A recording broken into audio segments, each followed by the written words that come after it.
तो इस फिल्म की शुरुआत होती है साल 1979 अलास्का के जंगलों से। हमें कुछ लकड़हारे दिखाए जाते हैं जो अपना काम पूरा करने के बाद घर वापस आ रहे थे। तभी उनमें से एक देखता है कि जो गाड़ी उसके आगे चल रही थी अचानक से वो हवा में तैरने लगी।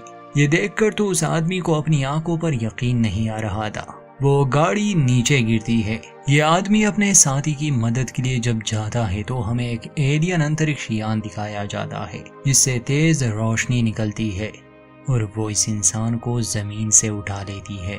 सीन यही कट। अब कहानी 30 साल आगे की दिखाई जाती है। शुरुआत होती है आइजैक नामी एक लड़के से। आइजैक एक मैथमेटिशियन और कंप्यूटर इंजीनियर है जो नासा के लिए काम करता है। आइजैक और उसके बाकी कुलीग्स ऐसे सिग्नल्स की जांच करते हैं जो अंतरिक्ष से आते हैं। आइजैक एक अकेला रहने वाला इंसान है। खैर, आज जब वो काम पर आता है तो देखता है कि एक अननोन सिग्नल इन्हें रिसीव हुआ है। इसमें कोई बड़ी बात नहीं क्योंकि ऐसा अक्सर होता रहता है। कभी कभी तो ये सिग्नल्स हमारे ही सैटेलाइट्स के होते हैं। खैर, वो देर रात तक काम करता है और जब वो आज इस नए मिलने वाले सिग्नल की लोकेशन मालूम करने में लगा था तो उसे ये पता चलता है कि इसका ओरिजिन अननोन है। ये आइजैक के लिए कुछ नया था। इस डेटा को वो अपने साथ सेव कर लेता है।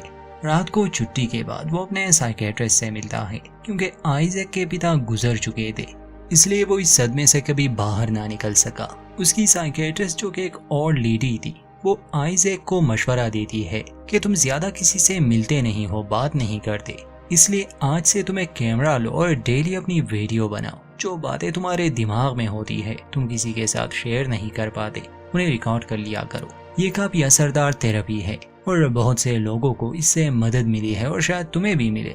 पहले तो आइजैक को इस बात पर हंसी आती है मगर अपनी हालत को देखते हुए वो मान जाता है। अगले ही दिन कैमरा लिए वो अपनी ही वीडियो बनाने लगा। ऐसे ही दिन गुजरते गए। एक दिन वो हाइक पर चला जाता है और वहाँ वो अपना एक व्लॉग बना रहा था कि तभी एक अजीब सी बात होती है।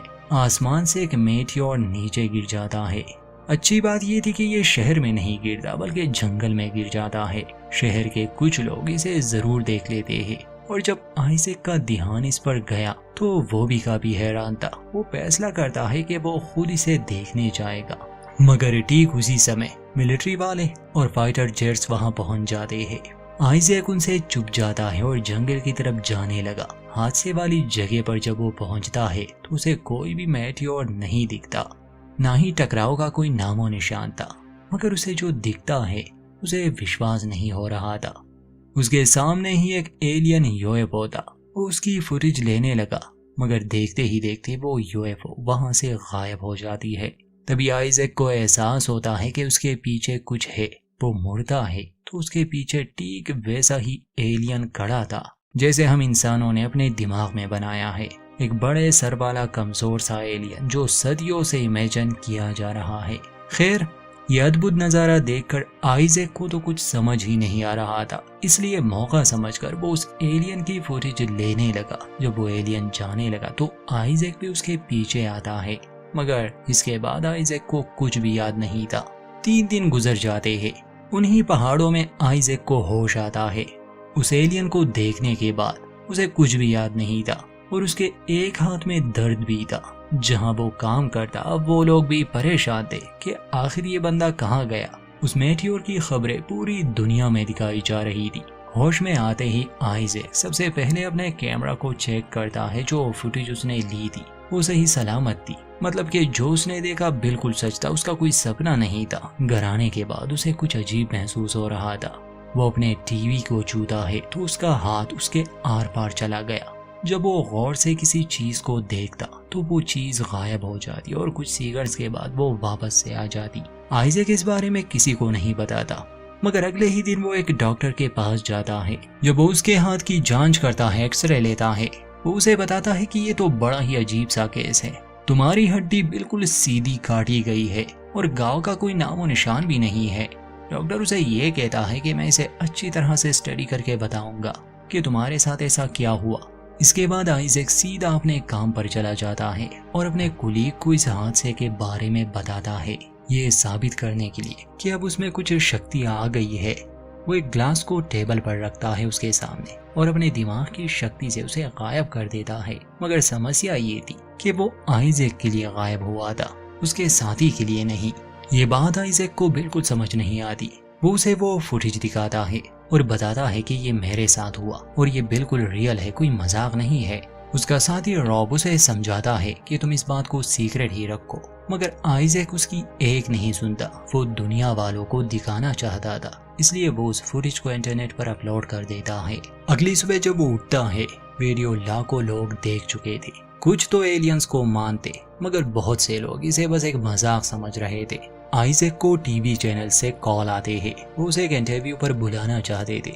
आइजैक को खुशी भी होती है कि शायद लोग उसका यकीन करें, मगर ऐसा नहीं था। लोग अब उसे एक धोखेबाज समझ रहे थे जिसने फेम के लिए एक झूठी वीडियो बनाई थी और लोगों को गुमराह करने के लिए उसने ये बताया कि एलियन उसे ले गए थे। खैर जब आइजैक उस इंटरव्यू के लिए जाता है तो जो होस्ट थी वो आइजैक से ऐसे अजीब अजीब सवाल करने लगी जिससे ये लगे कि आइजैक ने ये सब बस अटेंशन पाने के लिए किया है। जैसे वो पूछती है कि कितनी अजीब बात है ना, जब एलियन ने तुम्हें अबडक्ट किया तब तुम्हारे पास कैमरा भी था। आइजैक समझाने की कोशिश करता है कि असल में उसकी साइकेट्रिस्ट ने ऐसा करने को कहा था, मगर आइजैक पर कोई भी विश्वास नहीं करता। घर आने के बाद वो बहुत परेशान था क्योंकि इंटरनेट पर उसे काफी ट्रोल किया जा रहा था। वो चाहता था कि कोई उसकी बात पर विश्वास करे, उसकी मदद करे, इसलिए वो ऐसे लोगों को ढूंढने लगा जो ये दावा करते हैं कि उन्हें एलियन ले गए थे।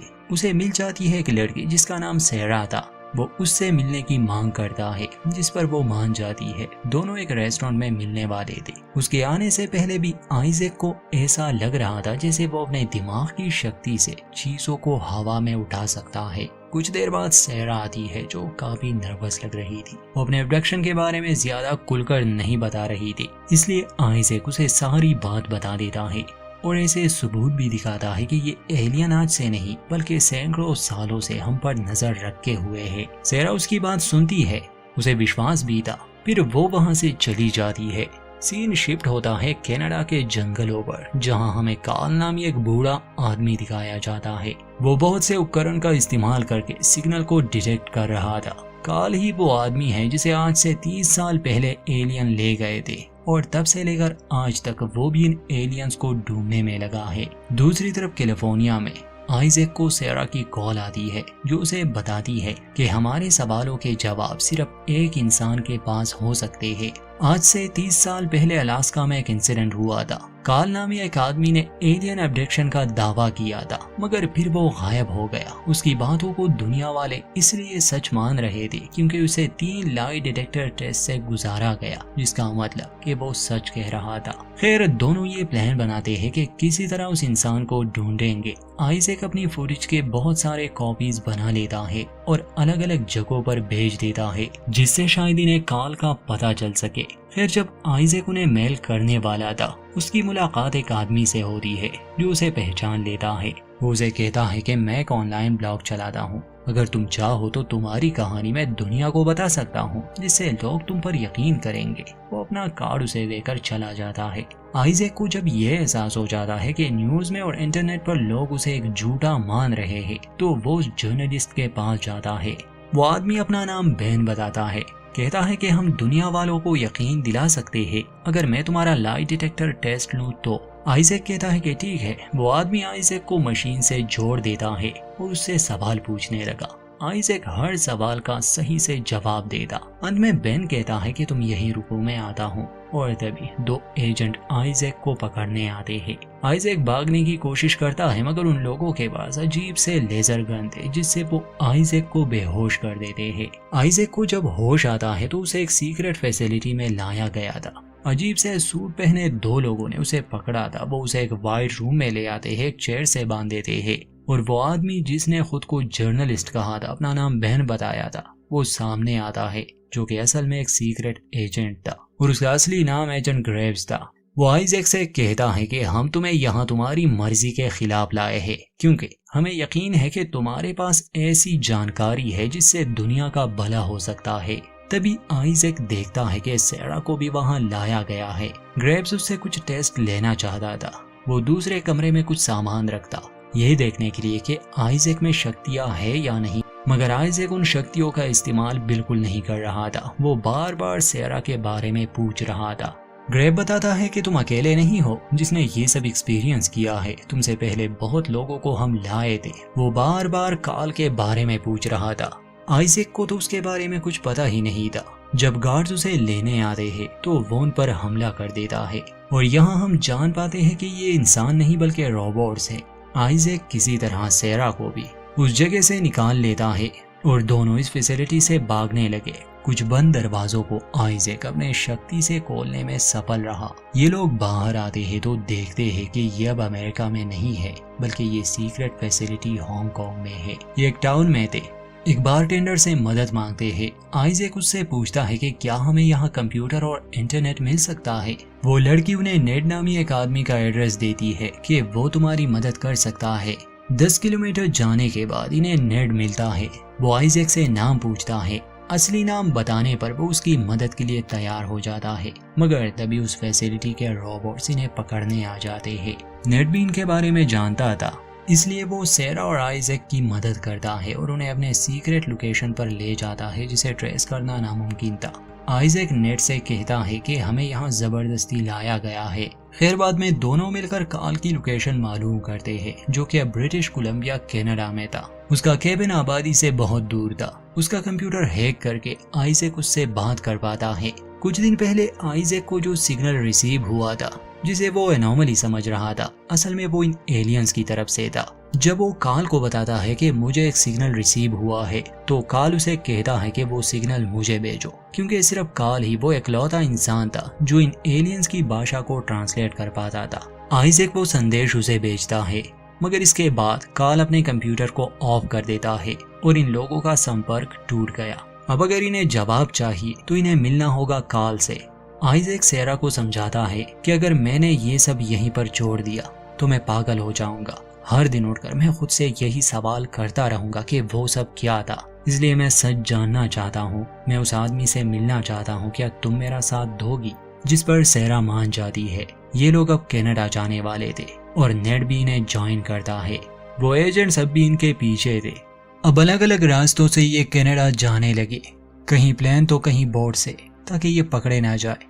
इस सफर में आइजैक और सेरा के बीच गहरी दोस्ती भी हो जाती है और नेड को तो बस अपनी क्यूरियोसिटी यहाँ लाई थी।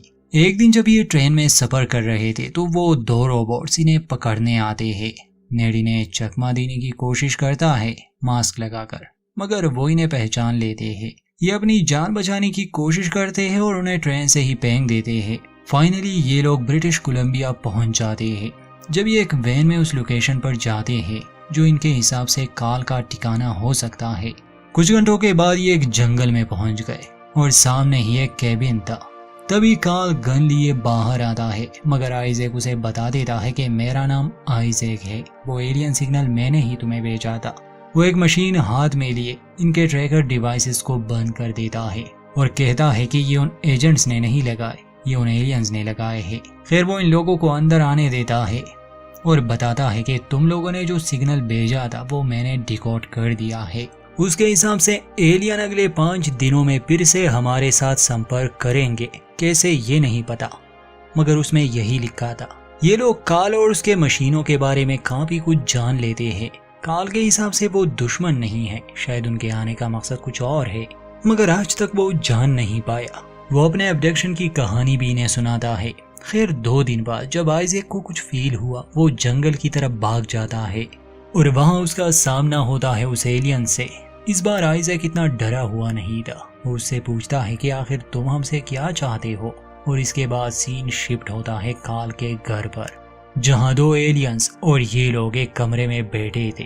टेबल पर एक मशीन पड़ी थी जो इन एलियंस की भाषा ट्रांसलेट कर रही थी। एलियन बताता है कि हमारी सभ्यता इंसानों से काफी आगे है। हम इस यूनिवर्स की शुरुआत के सबूत ढूंढ रहे हैं, मगर वो आज तक हमें नहीं मिले। हम धरती पर आए क्योंकि हमें एक ऐसे इंसान का डीएनए मिला जिससे हमें यूनिवर्स का राज मालूम हो सकता है। वो आइजैक को एक विजन दिखाता है। उस विजन में वो जीसस क्राइस्ट को देखते हैं। असल में वो जीसस के डीएनए की तलाश में आए थे। फिर सैरा पूछती है कि हमारे हाथों में दर्द क्यों होता है, तो वो एलियन बताता है कि हमने इसमें ट्रैकिंग डिवाइस रखा है। एक आधुनिक एलियन मशीन की मदद से वो सैरा के हाथ से वो ट्रैकिंग डिवाइस निकाल लेते हैं। सैरा का हाथ अलग हो जाता है मगर उसे दर्द महसूस नहीं होता। इतने में एजेंट ग्रेब अपनी सेना लिए वहां पहुंच गया। असल में उसकी और काल की दुश्मनी पुरानी थी।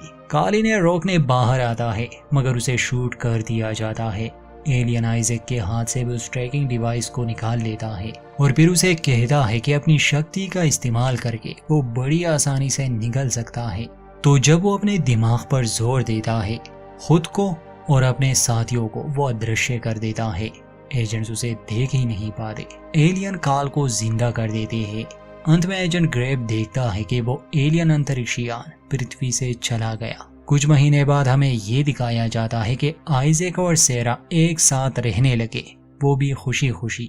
नेट और काल एक स्पेस कंपनी के लिए काम करते हैं और यहीं पर इस मूवी की हैप्पी एंडिंग।